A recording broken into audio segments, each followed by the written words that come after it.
I'd like to call our January 25th meeting to order for the DEI subcommittee on the Waunakee School Board.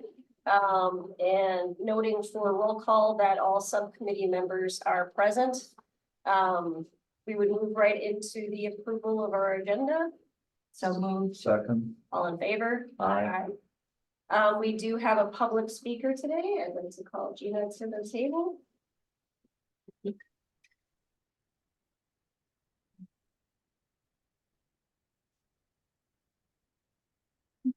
My name is Gina Pagel, and I teach here in the district, and I'm a member of the Waunakee IDEA. So tonight, I'm speaking as an individual who cares deeply about inclusion, diversity, equity, and access. I serve on the district staff DEI steering committee, and as such, I've seen the summary information from the family and student focus groups. I've heard directly from a diverse panel of students, one of whom was my own once upon a time, at last week's staff development day about their experiences in our schools. Some information wasn't new to me. However, the extent to which young people are experiencing not only bias, but inexcusable hate speech is alarming. You will hear a summary of the data collected via the district's reporting tool at this evening's meeting.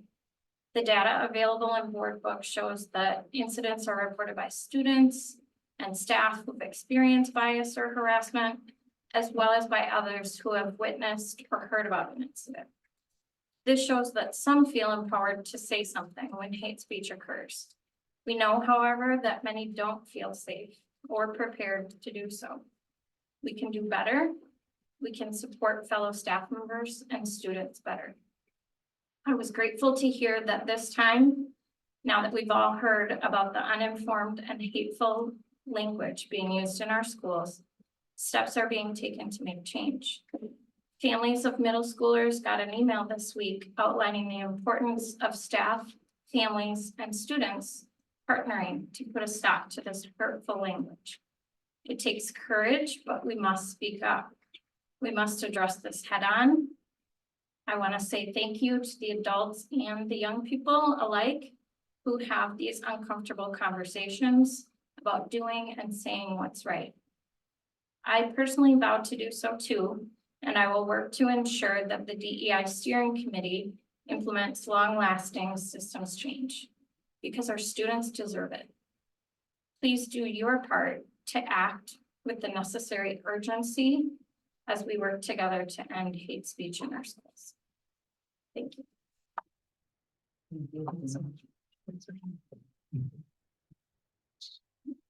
Okay, there are no other folks here for public comments, so we're going to move into the advisory committee portion of the agenda.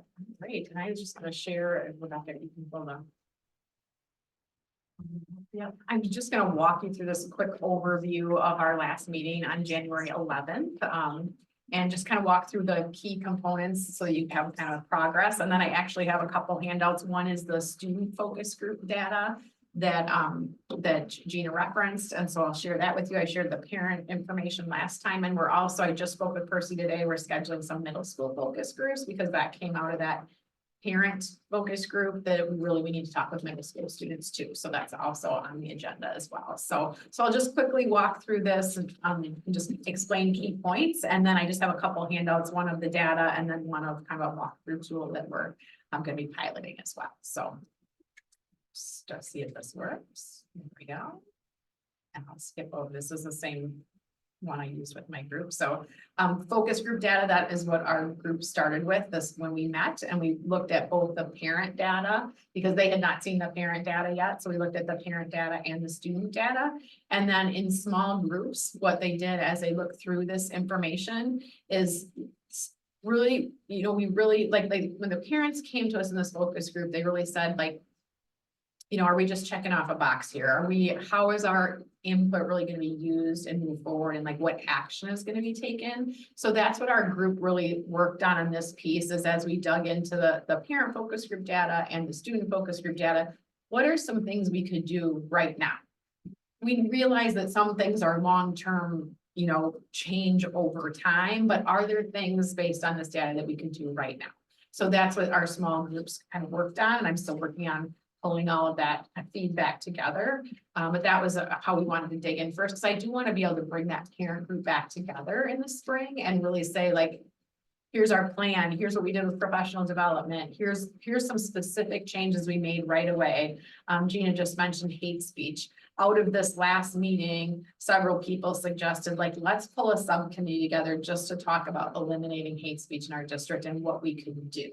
Because we need to start universally teaching students about this topic, but we also need to do some messaging like the middle school did this week. And how can we look at this problem and really come at it from all directions? So that was something that came out of this too. Like, as we dig into this data, we know hate speech is a problem, and how can we really do something now to show that we're taking action and moving forward.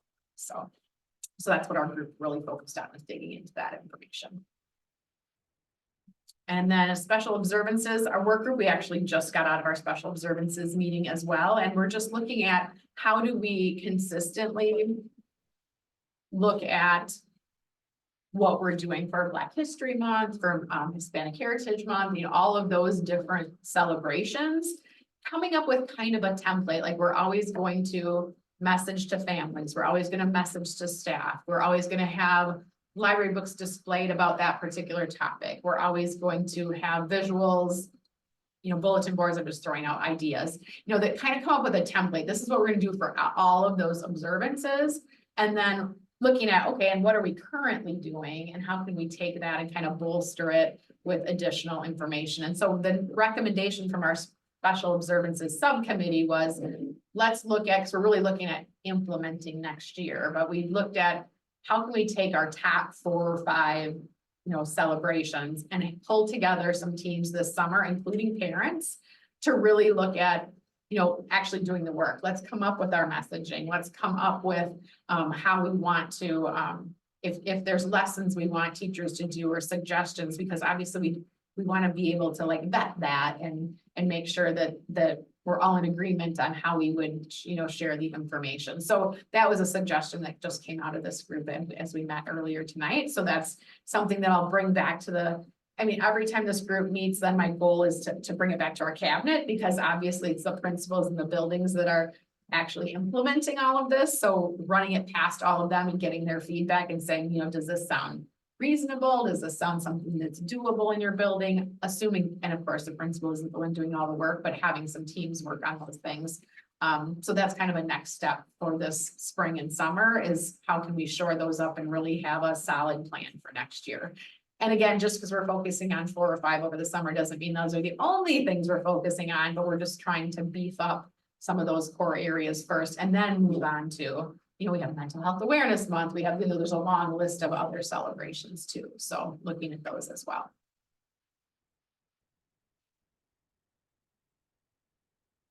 And then our next group is creating a walkthrough form. And this was, I've talked about it several times, but looking at how do we make sure we have culturally responsive practices that are not just understood, but like, how do we actually see them in the classroom? And so this was, this is from our Ready for Rigor framework, ours from Zaretta Hammond's work. And just kind of give some specifics that when you walk into a classroom, whether it's a principal or associate principal, or even a peer, what do you see when you walk through? What do you hear? What conversations are happening? So some of these keys are kind of part of that, those culturally responsive practices and how they actually might look in the classroom. So, so this is something we looked at, could we put it into a Google form? Like, how can we make it very easy to use for whoever's doing that, walk through in the classroom? So we talked about piloting this in several buildings, and then also having the people on our team kind of be the guinea pigs, because we never want teachers to feel like we're coming into their classroom and passing judgment. It's just that we want to test this out and see if we think this is a good format, and then decide how we want to move forward in terms of a larger pilot. And it'll probably start with people that are say, yeah, like I'd like to be part of this pilot, and try doing some walkthroughs in those particular classrooms. And then broadening it in the fall in terms of let's use this across the district, because the goal is not to be evaluative.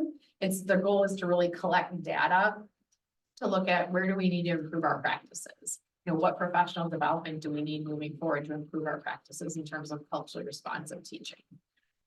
So that's kind of so again, we have a small subcommittee that's working on this piece. So, we're working on the implementation part. That's the nice part about this group. We have a pretty large group of over 20 people that are on the large committee, but we have people that are really passionate about different areas. They're working, you know, groups of, you know, anywhere from 3 to 6 people on some of these other areas. So we can get the work done and then bring it back to the large group for feedback as well. Walk, and then we just talked about building level pilots and how we wanted to organize building level pilots for the walkthrough forum.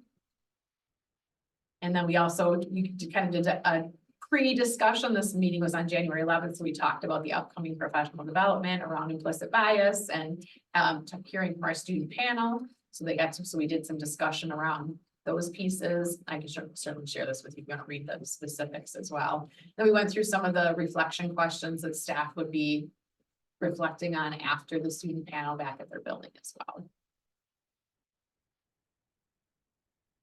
And then I just had to do a shout out quick for staff at this meeting that Lynn Steners at the middle school is doing a Hammond action study, she's calling it. And she is, first of all, an amazing facilitator. And so I've been to a couple of the sessions and she's really working again with a small group of teachers on how do we implement this in the class? How do we really get our culturally responsive practices into the classroom? And it's really like takeaways that teachers can use right away in their classroom. So I just had to do a shout out for our team because I think more people would benefit from. So is that a standalone and that building alone, or are we doing that universally in the other schools too? Yeah, it's a standalone right now at the middle school, but it's open to anyone. So people outside the middle school could come too. As well, but it's mostly middle school just because it's being held at the middle school. But the first session, I was like, wow, this is something people could walk away and say, I'm going to use this tomorrow in my classroom. And it's, you know, is perfectly aligned with Zaretta Hammond's work. So I just had to give Lynn a shout out because she does amazing work and I've just been really impressed. So. And then I think we have our next steps, which is really just looking at action steps like I talked about from our parent data and our student data, and really what are some things we can do right now.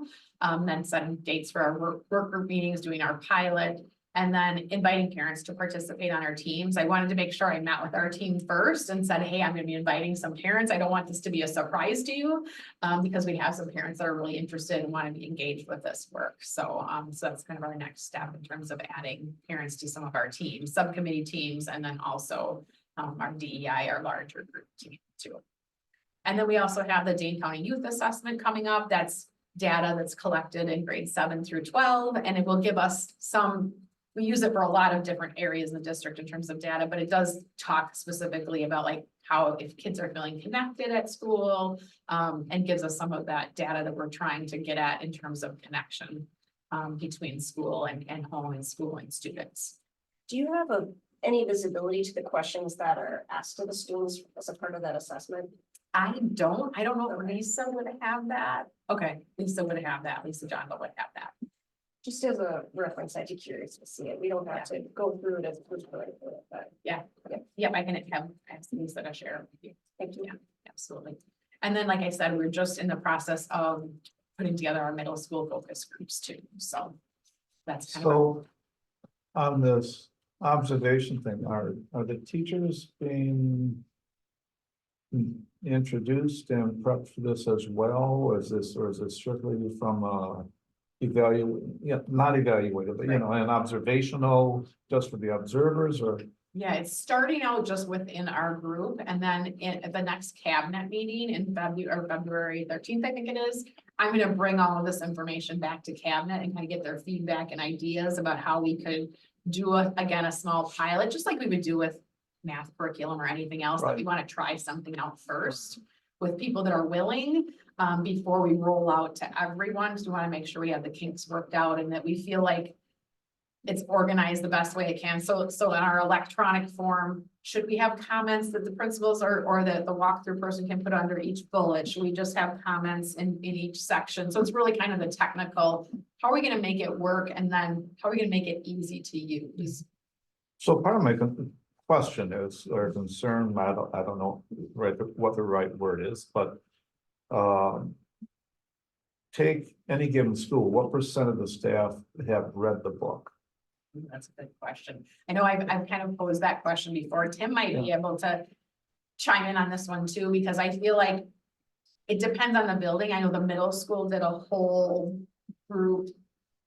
You could probably speak there too, but the middle school read it across the whole district or whole building, but not every school. But so, I mean, I like the concept. I guess my concern though is if someone hasn't read it and someone's coming in to observe them, they're really, how can we even expect them to be implementing if they've heard the title, but that's it? Right. And Or if that's they've read the where- book 3 years ago, but they really haven't, done, and as a district, we haven't provided them a workshop on how to implement it. Right, Like, and is that's that- where I feel like our next steps are. We're kind of like designing the end so that we can plan the professional development. And obviously it's not gonna happen this year because we're just doing Sure. a small pilot. But yes, before we would roll out, teachers would have that opportunity. And we've kind of gone back and forth. And I actually talked with a couple people about this idea that I don't know that we can expect that every single teacher in the district is gonna read the book unless we have those, unless we have whole school reads. But how can we do the training and Right. preparation and PD around all those topics? Which we have a wealth of, like I said, like Lynn Stenros and some of the other instructional coaches too have done work around this topic. And how can we take some of the things that they're doing that are kind of optional right now Right. and make them more across the whole district? Right. So, yeah. Great. And then I will give you the focus group data.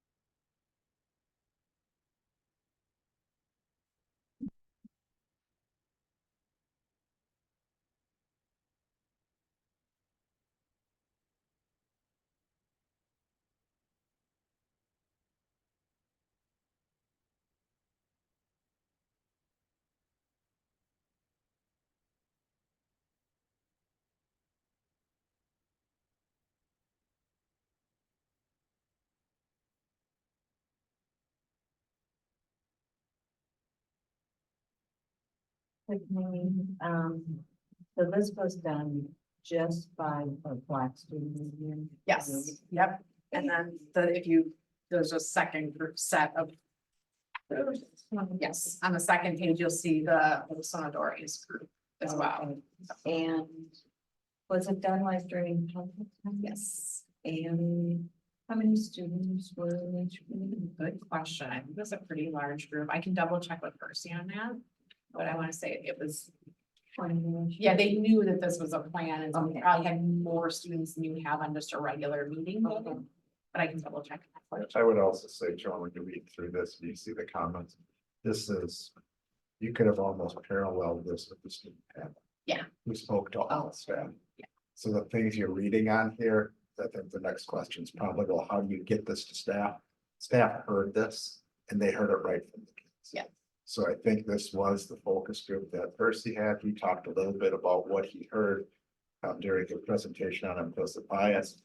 But we also heard very similar type pieces and comments, at least on a reminiscent kind of representation from our student groups, and that was to us. And I would say, I feel like the feedback that I've gotten from staff, really for our whole day, like that was the most powerful part of the day for them, just hearing student voice at the forefront and recognizing the experiences that students have had. And I just thought it was really powerful, I think, for everyone. So. And Tim's idea to bring the panel, and I thought, oh, that is an awesome idea. So thank you, Tim, for bringing that to the table too. And Tim helped organize all of that end of it too, and recruiting students and all of those pieces. Thank you.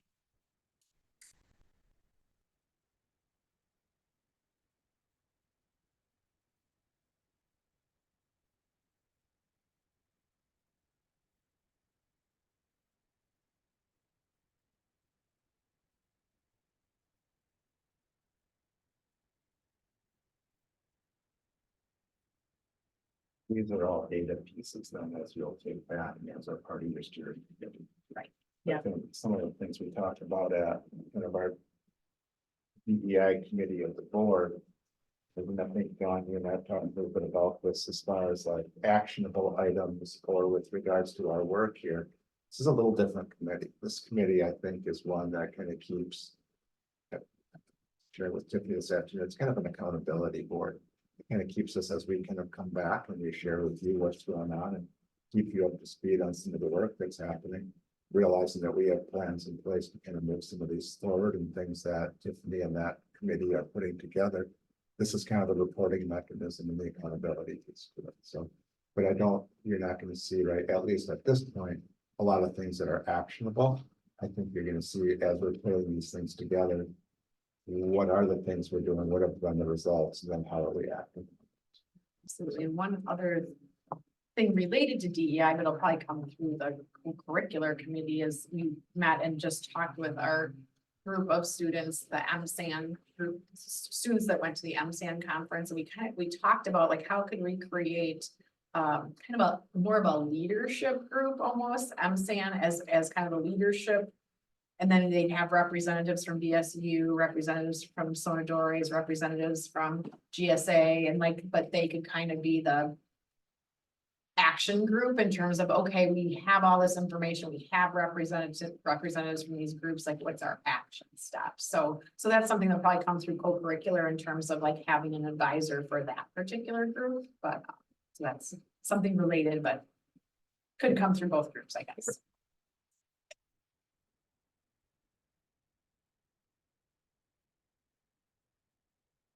When were we expecting to see like what the action steps are? Or is that something that's going to be brought here for us? to Yes, see? yeah, that'll be brought for you to see that. So I'm just pulling that data together still from the meeting. So like that, I should have it wrapped up by early next week. Yeah. Okay. Mhm.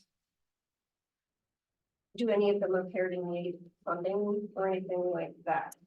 For like Not- supportive material or? Not at this point, but and I do have like in my federal funding, if something comes up that's part of our action step, I have to get it approved by DPI first, but if there was like an expenditure or funding piece that I needed that we needed, I can certainly do a budget revision and then they just approve or they approve of it before I can spend money. So. I mean, there's definitely expenditures that come with taking on that community board act.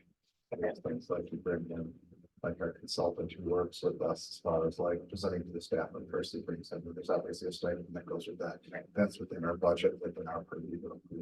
But there's nothing that's required at this point, an actionable piece from an expenditure standpoint.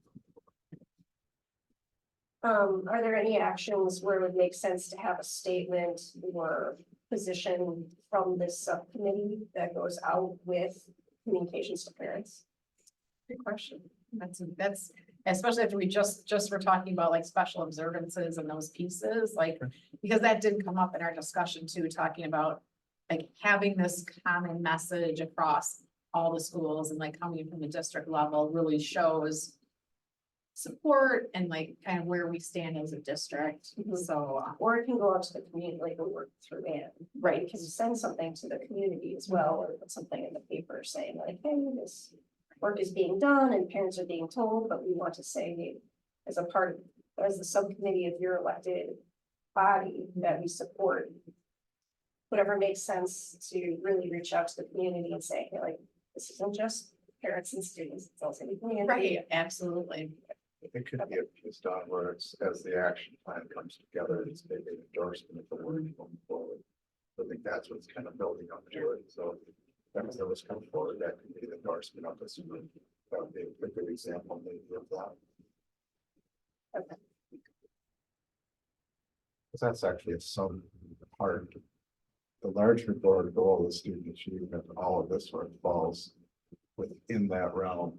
And this committee is really focused on that Right, and we can emphasize, like, when students feel safe, they have greater engagement followed by achievement, so And that's how data driven, I mean, that's how it's positioned on our main goal, is that the goal is student achievement of our kids. But under there is math and reading, student mental health, DEI, and there's several different layers under that. I think that's what we had a conversation about like last summer. But that's where those pieces fall, and I think that's where this work then gears toward. So as you're looking for achievement, it's not just one piece, it's all of these things hopefully working together. But I think this committee is focused on one kind of strand of that, and I think that's an important part of that. Accentuate as far as the work going on. all right, so we can touch back at what that might look like, or what could possibly achieve positive, outcome. Outreach. Yes, yep. Were there other questions? Well, it's just really disheartening, Yeah, Yeah. with the work that has begun over the past 5 years to try to enhance the culture, to see these responses at this point. I just validated by a conversation I had earlier this week with a parent and concerned that parent said the community is actually bringing to the surface on one of the websites about needing to address racism in our school. So it is really disturbing. And I'm hoping that we have the ears to not just listen, but to respond and do better. And I'm thrilled with what you shared from the subcommittee. It's part of the most sort of subcommittee update we've received, and there's a lot of really good potential there, and we've just got to really pull our sleeves up and get after this. Something to add to that, Mark, I think one of the pieces that's, and I heard this at our student panel as well, is yes, there's we're a school, we focus on the kids while we have them for the 8 hours a day. But the kids also recognized and articulated that these are things they experience elsewhere. Outside. So their point is, and they had a lot of nice things to say about our school, and this is right stuff, but things about their teachers, about their curriculum, things they're learning. But this is also a heavy thing that weighs on them. And it's also a point of saying, that this is also a conversation that needs to take place in other locations other than the school. So, I mean, that's a piece I think for us to think about as we kind of frame it up as far as what is the school's responsibility to help navigate some of that, help support that, and help to kind of be a facilitator. I think the students on the panel spoke to, when I think about the message going out from the middle school this week, that's some of the students said, like, parents need to talk to their kids about this at home too, and they recognize that there's a lot of there's the community factors, there's factors in the home, and like, how can we start having conversations together?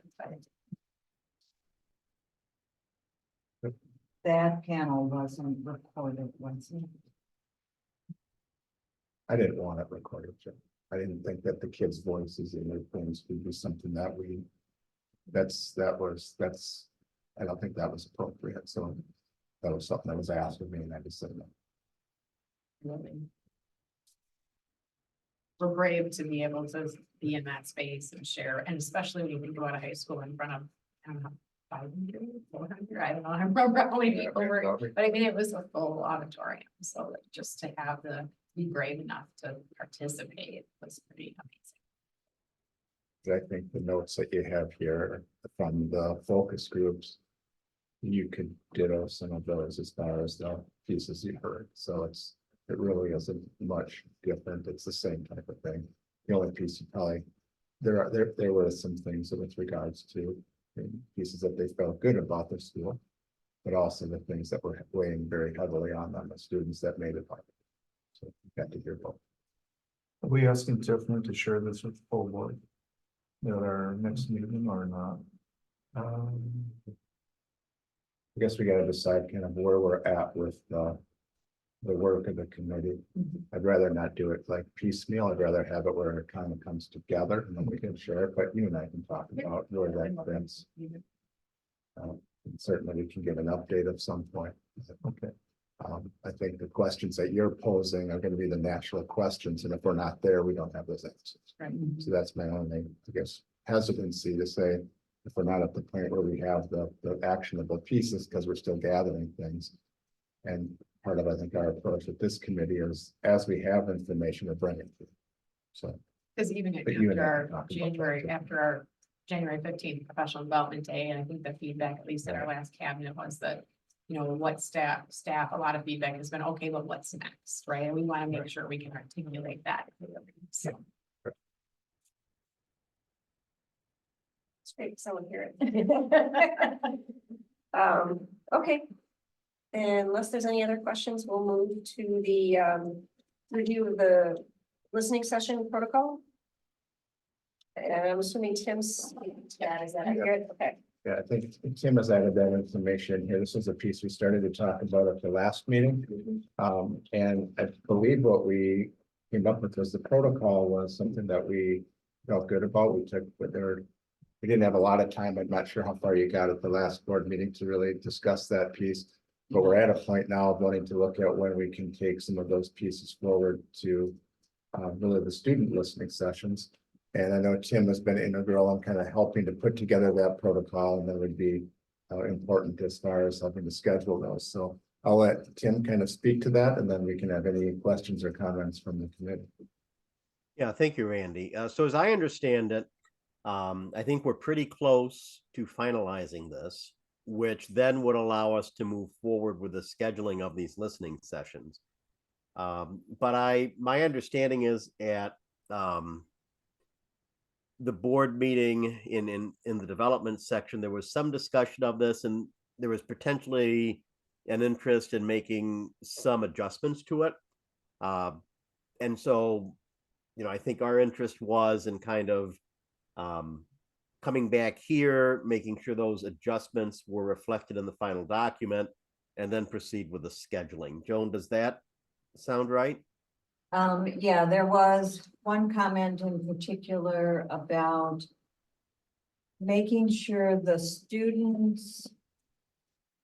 There was some dialogue with the students in advance of us coming to their groups, that the channel of concern that they might want to express is known.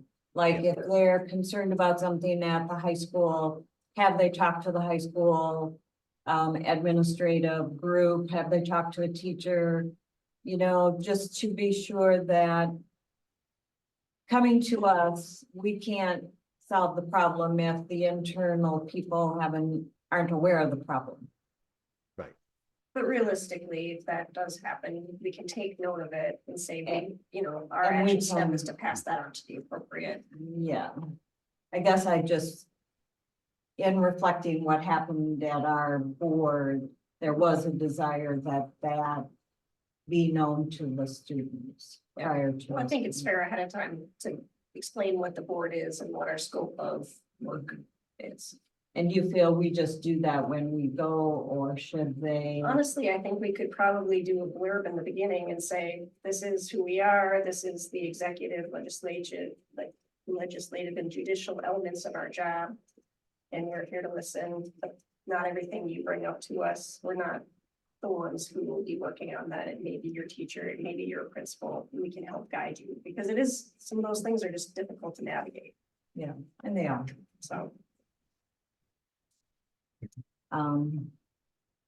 Did you in that, and I know we only I had say about, judicial twice, sorry, it's my words are coming back to me. Did I miss one? Did I say all three? You're all right. So. you're all fine. I know we only had like 5 or 10 minutes at that evening.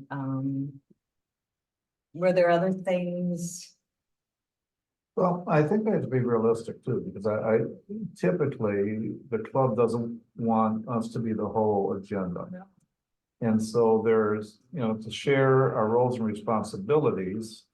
could take half the time of what they really want us to have. And so I think it's important that we be ears that are listening to what they want us to hear.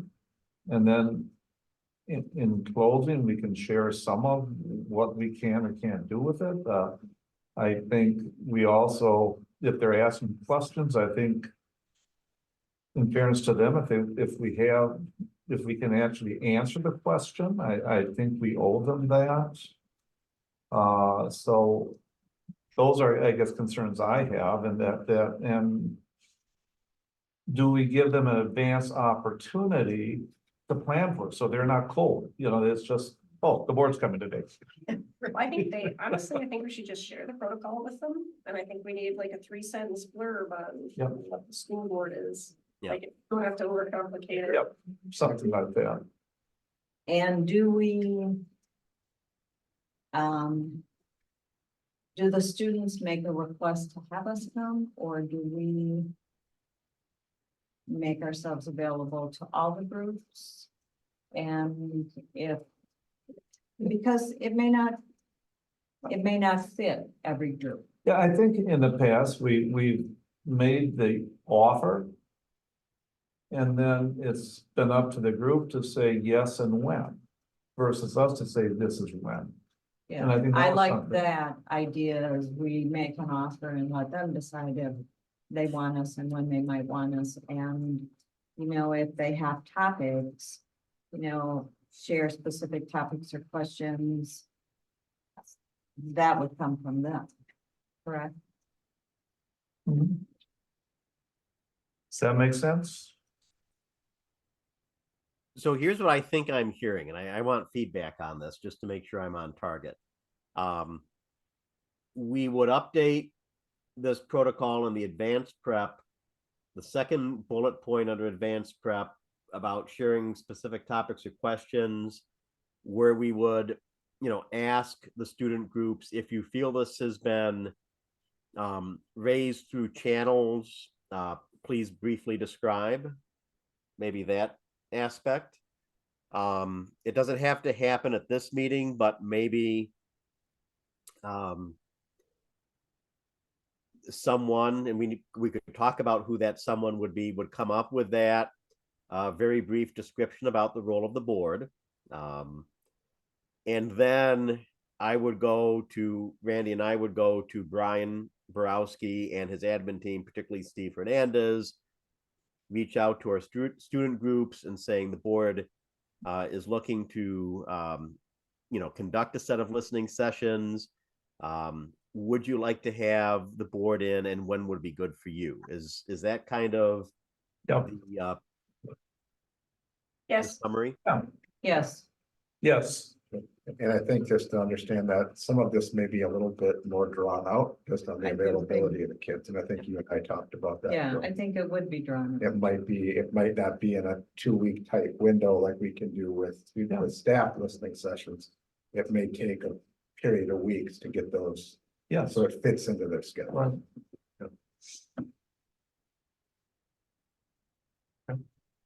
sounds good. Does that give you what you need, Tim? It gives me what I need. I mean, I think we're at some point, we're just going to have to decide who's going to come up with that brief description of the role of the board. But, Randy, that might be you and Joan working together. And, That'd be my suggestion. you and I Make do myself that, a note. Yeah, that sounds good. Yeah, Don and I'll do it. That's Okay. Yeah. You want to take a shot at it? You want me to? Yeah, I can take a stab and you can edit Sure. a lot. Okay, keep it sharp. I'm given the challenge to make something 50 words when it could have been 5. I'm up for that challenge. All right, awesome. All right. Anything else on this one? Otherwise, we'll move to the reporting tool. Pardon me. Back to you, Tim. Okay, Rebecca, let's bring this up. So this is our information from our reporting tool, which is grouped in 3-month increments, including one 3-month increment, the June to August, that's a low period. And, I think we're seeing a lot of continuity. People are using the tool. I don't think everything that happens comes into the tool, and not everything that comes into the tool is actionable. But I do want to highlight one aspect, which is when we look at the table, and again, sometimes people do not fully fill out the form either, but when we look at the last table, which is the name provided by the reporter, this last 3-month interval, September through November of 2023, is actually the first interval since we instituted the form that we have more reports where the name was provided than the name was anonymous.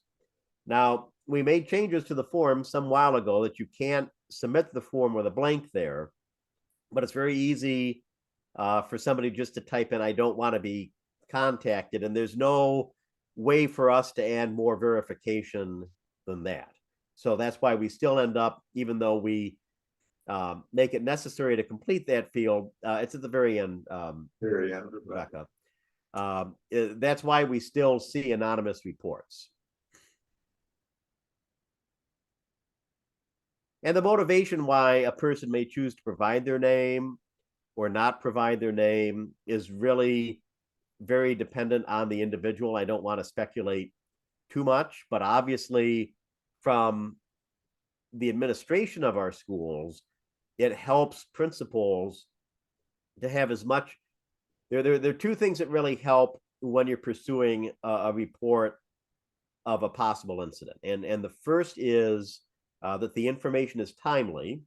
So if you're conducting interviews, you're interviewing people close in time to the event when their memories can be expected to be most accurate and fresh. Secondly, it helps to have as much information as possible, including who's reporting it, so that we can conduct as thorough an investigation as possible. Because that would be necessary, one, to have an understanding about what harm may have occurred so we can help the participants repair the harm. And if it's a situation where there need to be some disciplinary consequences, that we know we have the information we need to have to apply the appropriate consequences. But I will say, I mean, the trend is slow, but we are seeing more people providing their name. They provide more specifics about how to follow up with them. I did not have it here in the report, but for the social media situations that are reported, we generally see people making use of the put a link in or upload a screenshot. And when that happens, it is helpful in the follow-up investigation. Kim, can we assume that there are other reports that are made directly to our administration that don't appear on the reporting tool? Absolutely.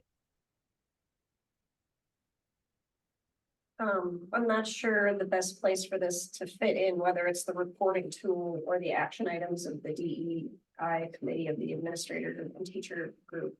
One of the things they talked about when we were at the statewide convention was how restorative justice truly is a loop, and it's very, very critical to close that loop.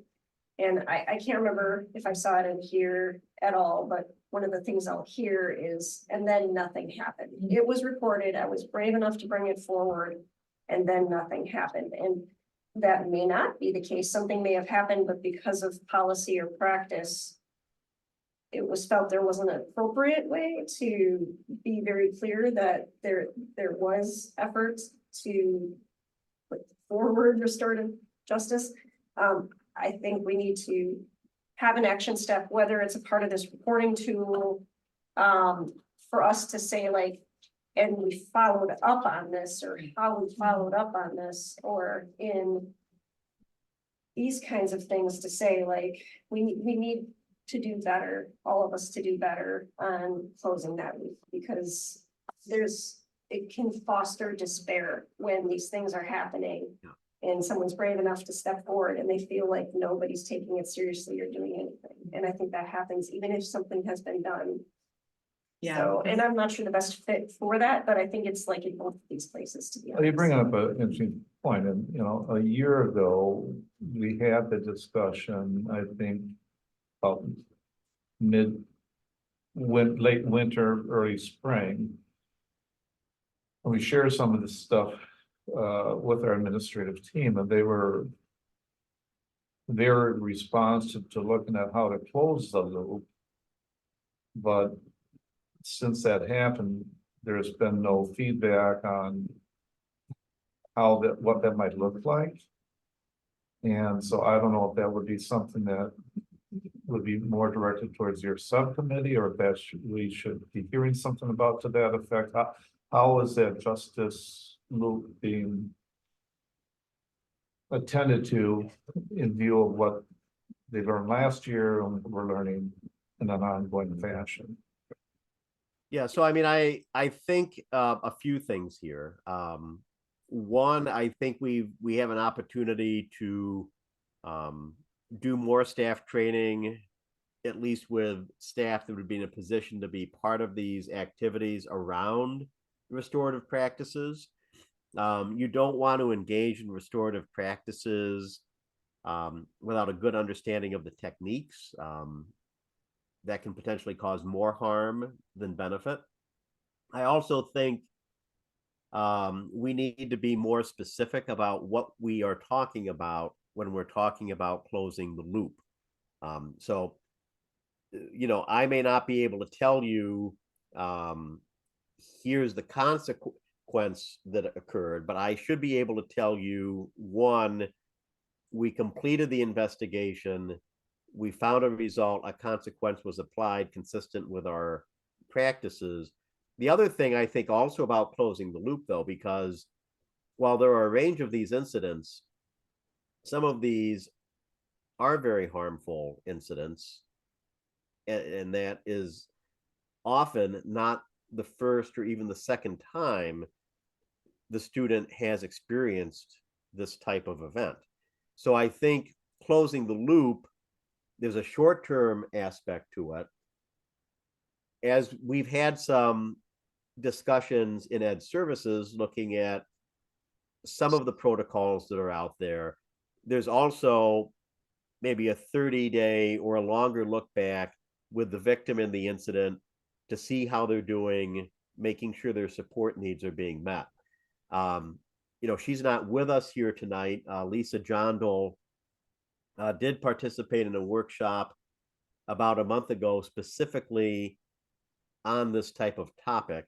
And we are having some discussions about framing up the training piece. Lisa's organizing that, and also looking at more specific response protocols.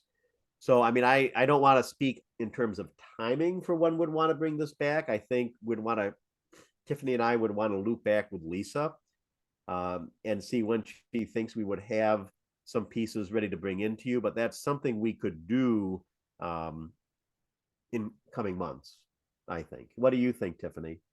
Yeah, I know that Lisa plans to bring at least one of the training pieces, like the case study, more or less, to our cabinet meeting, and because we're going to team up on that in February and walk through, you know, it's essentially a case study, and like, how would you follow through in this scenario of racial harm? What would your protocol be? And walking through that with the entire cabinet to try and I know that Tim, you've shared some of the like racial harm protocols, and like, how can we just firm that up so that we're addressing things in a timely manner, and also that our staff or our administrators feel confident in how to best address it, so. Are those same practices followed for racial harm as anybody who's being hurt, like for, whether they're a member of the LGBTQ plus community, if they have physical challenges and they're being harmed as a result of students giving them a hard time about that? Is it the same practice? Yeah, I mean, yes, I mean, theoretically, we could create a template. I think some of the specific questions more around racial harm are like, Certainly with marginalized students. right, That's what I was right, exactly, yes. It just, I think it's gonna look a little bit different it's gonna look a little bit different. We absolutely have issues around all of those areas. And I think once we have a solid template for this piece, that we could extrapolate that to other areas. Tim and Randy, would it be too burdensome to add a level of data on a quarterly basis?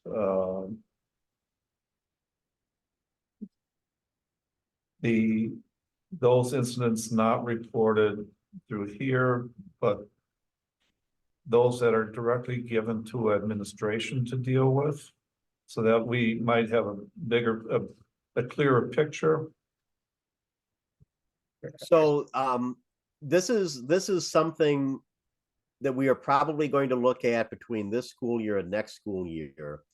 But in EduClimber, which is currently where we keep our behavior data, we don't have a field that makes it easy to disaggregate what the channel of the report was. And it's also the case that certain incidents will come through multiple channels. We'll see things land in the reporting tool flow. We will have maybe a call or an email to an administrator or a member of the student services team that goes to administrator. You might have a student come to the office. So some incidents are reported through multiple channels. Right now, we could give you, if you wanted a report on how many behavior incidents that would come into a harassment or bullying type incident, we could give you that. We couldn't necessarily unpack how those incidents got reported, but we could certainly tell you what the count of those incidents are. And I think the other piece to keep in mind is right now we're talking about some of this within the DEI context. This is for all reports. So this is if somebody says something that it doesn't have to be for marginalized students. It could be for anything that's in the school. This is just another tool for that reporting. And as Jim said, that there's multiple ways that things get reported. You could tell a teacher, you could tell somebody who tells somebody else. It could come through multiple means. But I think there are ways, if you're interested in one sliver of it, like bullying, harassment, piece, we can probably narrow in on that. But being able to say, well, we had X here and then X walked in the door and X were from a teacher, I can't discern that right now. Because it all depends on the kid and where their relationships are and how they want to report it. You also see with here where sometimes there'll be I think it says, I observed something, and particularly if it's something in the hallway. If it is, you may see the same thing come through 4 times. Yes. From 4 different kids who saw the same thing, and they're reporting the same thing from different vantage points, but it's the same incident. So that comes in as well. But yeah, we can take a look at the data piece, Mark. I think that's what you're asking for, is kind of. I guess I'm just looking for a clearer picture of how many actually disciplinary incidents that are coming through, probably at the administrative level, because you reported to a teacher, there's I don't know if there's an expectation of follow-up. But there certainly is if it goes to the administration.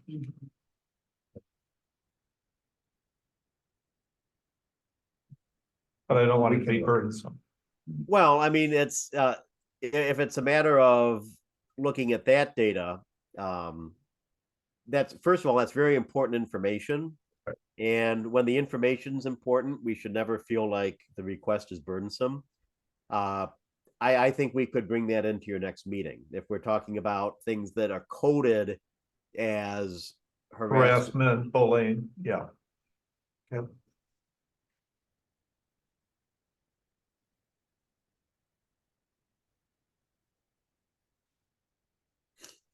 And I just, before we move off of this topic, I do want to say it is good to see more specifics, more people putting their names to the reports. Again, if somebody reports, depending on the incident, we may have to include them in the investigation. But if it's just a report and we don't need much more from them for the investigation, We don't seek to unnecessarily involve people in the processes. The other thing that I want to give a shout out to is our student paper, the Purple Sage. They ran an article on some school climate issues, I think a little more in the realm of social media. But one thing they did that was always helpful, we have posters up with the QR code for the reporting tool, but the Purple Sage was kind enough to reproduce the QR code in their edition. So I just wanted to give a shout out to the Purple Sage. Yep. Any other questions for Tim on this or observations? Did we want to set up our next meeting straight away? Just to kind of, I took a few notes as far as what we were looking at for Next steps. next steps. One was bringing back the action plan pieces as they get developed. Mhm. One was whenever we are at that point, the student listening sessions. Obviously, what comes out of those.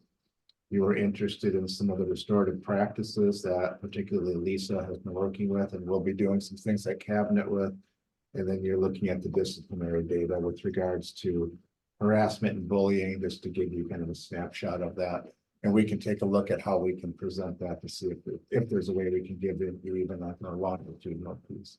We'll also share with you what we see as kind of the strengths and weaknesses of that data, because that's not always specifically pure. So we can talk through that.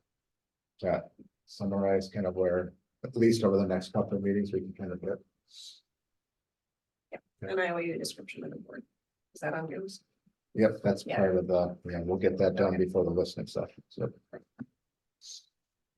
Okay, so for the next meeting, I know with certainty that I'm traveling the week of February 26th, and I'll be tied up during the day and in the evenings for that.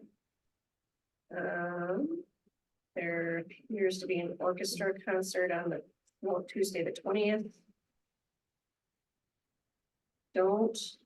Let me ask, Tiffany, when do you see kind of the next meeting where you were at, where we actually have some things that we can bring back here that we feel are meaningful? And certainly we can pull disciplinary data together, Tim, that could be a piece Yeah. here, but when we look at some of the student listening sessions wouldn't be done by that point in February. I No. don't think. Yeah, just scheduling the middle school. Restorative practice piece, we might have something here.